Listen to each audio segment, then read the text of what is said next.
বিদ্যালয়সমূহত ক্লাছ 7 বা 8 মানত বেছি নালাগে এবছৰ, কেৱল এবছৰৰ বাবেই হ'লেও কুকিং ক্লাছ এটাৰ বহুত প্ৰয়োজন আছে বুলি মোৰ মনে ধৰে।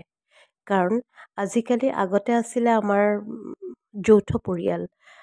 ইজনক দেখি সিজনক দেখি সিজনক দেখি এটা পৰিয়ালত বহুত মানুহ থাকে, শিকে। আৰু আজিকালি একক পৰিয়াল, নিউক্লিয়াৰ ফেমিলি, মাক দেউতাক ওলাই যায় বা যিকোনো কাৰণতে নহওক, বেছিভাগ ল'ৰা ছোৱালীয়ে শিকিবলৈ তাৰমানে সেই সুযোগটো নাথাকে। ল'ৰা ছোৱালীও বহুত আজিকালি ব্যস্ত, নিজৰ পঢ়া শুনা, টিউশ্যন, খেলা ধূলা, নাচ গান আদিক লৈ। গতিকে সিহঁতৰ সেই সুযোগটোৱেই নহয় যে পাকঘৰত সোমাব, কিবা এটা শিকিব। কিন্তু যেতিয়া স্কুল বুলি বা এজন শিক্ষক থাকে, তেতিয়া সিহঁত বাধ্য আৰু শিকে। কাৰণ স্বাস্থ্যই পৰম ধন।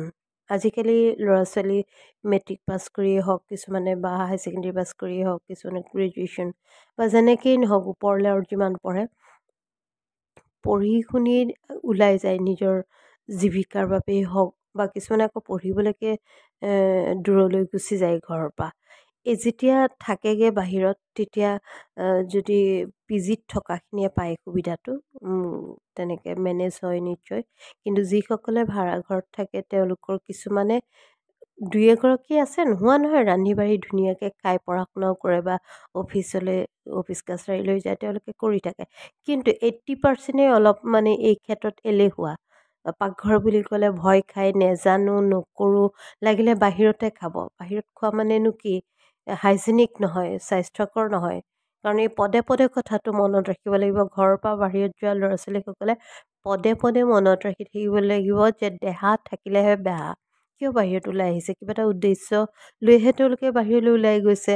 গতিকে তেওঁলোকৰ উদ্দেশ্য ফুলফিল কৰিবৰ কাৰণে প্ৰথম কথাটোৱেই হ'ল স্বাস্থ্য। স্বাস্থ্য ভালে থাকিলেহে তেওঁলোকে গৈ থাকিব পাৰিব আগলৈ। আৰু তাৰ বাবে লাগিব মানে স্বাস্থ্যকৰ খাদ্য লাগিব। বাহিৰত অনবৰতে খাই থকাটো সম্ভৱ নহয়। লিভাৰৰ বেয়া হ'ব বা কিডনীত মানে লোড ল'ব নোৱাৰা হৈ যাব। কিডনীও যেতিয়া লিভাৰ অসুখীয়া হয়, কিডনীৰ কষ্ট হয়। এনেকৈ ইটোৰ লগত সিটোৰ ৰিলেটেড অংগবিলাক শৰীৰৰ যি হওক বাৰু, কথাটো হ'ল মানে স্বাস্থ্যকৰ খাদ্য হ'ব লাগে, হাইজেনিক হ'ব লাগে। সেইটো ঘৰত নিজে কেতিয়াবা ঠিক আছে, কেতিয়াবা সপ্তাহত এদিন খালে, দুদিন খালে, কিন্তু প্ৰতিটো দিনেই যদি বাহিৰত খায়, ঠিক আছে, কোনোবাই ৰান্ধনিও পাইছে বাৰু। কিন্তু ৰান্ধনি পালে যদি পাকঘৰলৈ কেতিয়াও নাযায়, কিছুমান আছে ৰান্ধনি ৰাখি লয়, কিন্তু তেওঁ নিজে পাকঘৰলৈ যোৱা নাই আৰু সেই ৰান্ধনি আহিছে, হ'ব দালি বনা, আলু বনা, তেনেকৈ বা আজি মাছ বনা, মাছকে মাছেই খাই আছে। কোনোবাই মাংসকে ডেইলি ৰান্ধনি হতুৱাই খাই আছে, কোনোবাই আলুকে। কিন্তু পাকঘৰলৈ যোনে সোমায়, তেওঁলোকৰ এটা মানুহে কণকৈ শিকে।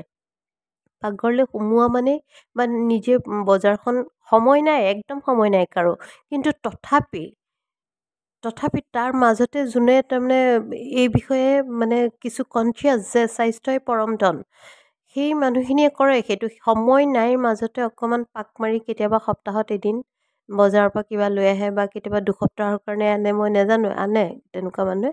আনি পেলাই তেওঁলোকে সেই কি লাগে, কাৰণ শৰীৰৰ প্ৰতিৰোধী ক্ষমতাটো থাকিব লাগিব, হিমগ্ল'বিন লাগিব, প্ৰ'টিন লাগিব, এই সকলো মানে এটা খাদ্যৰ যিখন তালিকা, প্ৰতিদিনে আমি কি খাব লাগে, কিমান পৰিমাণৰ, তাৰে মাজত আছে। কাৰোবাৰ অসুখ বিসুখ থাকে, গতিকে এই বস্তুবিলাক চাই অকল আলু খাই থাকিলে বা অকল মাছকেহে খাই আছে, অকল মাংসকেহে খাই আছে, সেইটো নহয়। মানে সুন্দৰকৈ কি খাব লাগে, প্ৰতিৰোধী ক্ষমতা যাতে শৰীৰটো থাকে, হিমগ্ল'বিন যাতে ঠিকে থাকে, প্ৰ'টিন থাকে যাতে, এনেকৈ অনেক কথা, ডাক্তৰী কথা। মুঠতে এটা সুস্বাস্থ্য এটা হাতত থাকিব লাগিব। তাৰ বাবে এই কুকিং জনাটো মানে ভাল কথা বুলি মই ভাবোঁ। কাৰণ কুকিং নজনাৰ দুখতে বহুতৰ স্বাস্থ্যহানি হয়। বাহিৰলৈ পঢ়িব গ'লে কাৰোবাৰ হয় হিমগ্ল'বিনৰ কমি হয়, কাৰোবাৰ লিভাৰৰ দুখ হয়, এনেকুৱা মানে কাণ্ডবিলাক ঘটি থাকে মাজে মাজে। ইয়াৰ একমাত্ৰ দুখটো হৈছে পাকঘৰ যাবলৈ বেয়া পোৱাটো। পাকঘৰ যাব লাগে, খাব, বাহিৰতো খাব মাজে মাজে, কিন্তু যাব লাগিব। যে শাক খাব লাগিব, গ্ৰীণ পাচলি ভেজিটেবল খাব লাগিব, বা যাৰ হিমগ্ল'বিনৰ কমি আছে তেওঁ কি খাব লাগিব, তেওঁ জানিব লাগিব, প্ৰটিনৰ বাবে কি খাব লাগিব। যিমানে যাব তাৰমানে যিখন হেৰি ক্ষেত্ৰত নামে, পাকঘৰো এখন ক্ষেত্ৰ বুলি ধৰিলে, যিমানে নামে সিমানে জানে, সিমানে বুজি উঠে। গতিকে মই ভাবোঁ কুকিং জনাটো জীৱনত অতি আৱশ্যকীয় কথা, অতি আৱশ্যক। পঢ়া শুনা যিমান আৱশ্যক, কুকিঙো তাৰমানে কম নহয়। নিজৰ কাৰণে নিজে জানিব লাগিব। পঢ়া শুনা লাগিবই, কিন্তু পঢ়া শুনা কৰিবলৈ আমি গৈ থাকোঁতে আমি নিজৰ সুৰক্ষাৰ কাৰণে, স্বাস্থ্যৰ বাবে আমি কিছু পৰিমাণে কুকিং জনাটো দৰকাৰ। সপ্তাহত লাগিলে 2 দিন বাহিৰত খাওক, অন্ততঃ 5 দিনটো ঘৰত খাওক। ঠিক আছে, ৰান্ধনীগৰাকীয়ে বনাব বাৰু, ৰান্ধনীগৰাকী বনালেও তুমি জানিব লাগিব আজি তিতা খাবানে, কাইলৈ টেঙা খাবানে, এনেকুৱা কথাবিলাক আছে নহয়। গতিকে তাৰ কাৰণে কুকিং জনাটো প্ৰয়োজন। আৰু আজিকালি ল'ৰা ছোৱালী মানে অলপ হেৰি হৈছে, মাক বাপেকৰ হাতেৰে একো নিশিকে, যি জানে জানে। আৰু যাৰ আগ্ৰহ সি ইউটিউবৰ পৰা, আজিকালি নাপায় কি, চব পায় নহয় মোবাইলটোত, ইউটিউবৰ পৰা মানে বিচাৰি খুচৰি হ'লেও। মোৰ দাদাৰ ল'ৰাই স্কটলেণ্ডত, সি প্ৰজেক্টৰ কাম আছিলে, এবছৰ আছিলে, সি ইউটিউবত চাই পেলাই মাছৰ চৰচৰি বনাই মানে বগা চাহাবক খুৱাই আহিছে। গতিকে মানুহৰ আগ্ৰহ থাকিলে চব পাৰে, কিন্তু তাৰ মাজতে আছে এচাম একেবাৰে এলেহুৱা, পাকঘৰ বুলি ক'লে সিহঁতৰ মানে খজুতি উঠে। গতিকে এই বিষয়টো যদি স্কুলত থাকে, অলপ কিজানি অভ্যাস হ'ব, অলপ কিজানি জানিব, প্ৰচেছটো অন্ততঃ কেনেকৈ বনায় মনত থাকে ন, ল'ৰা ছোৱালীবিলাকৰ মনত থাকে।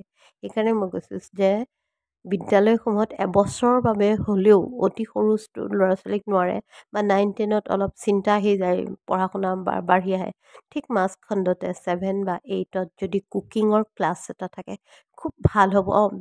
খুব হেৰি হ'ব লাগিব, সচেতন হ'ব লাগিব, জুইৰ কথা ন, থাকিলে ভাল হ'ব বুলি ভাবোঁ। আপোনালোকে কি ভাবে?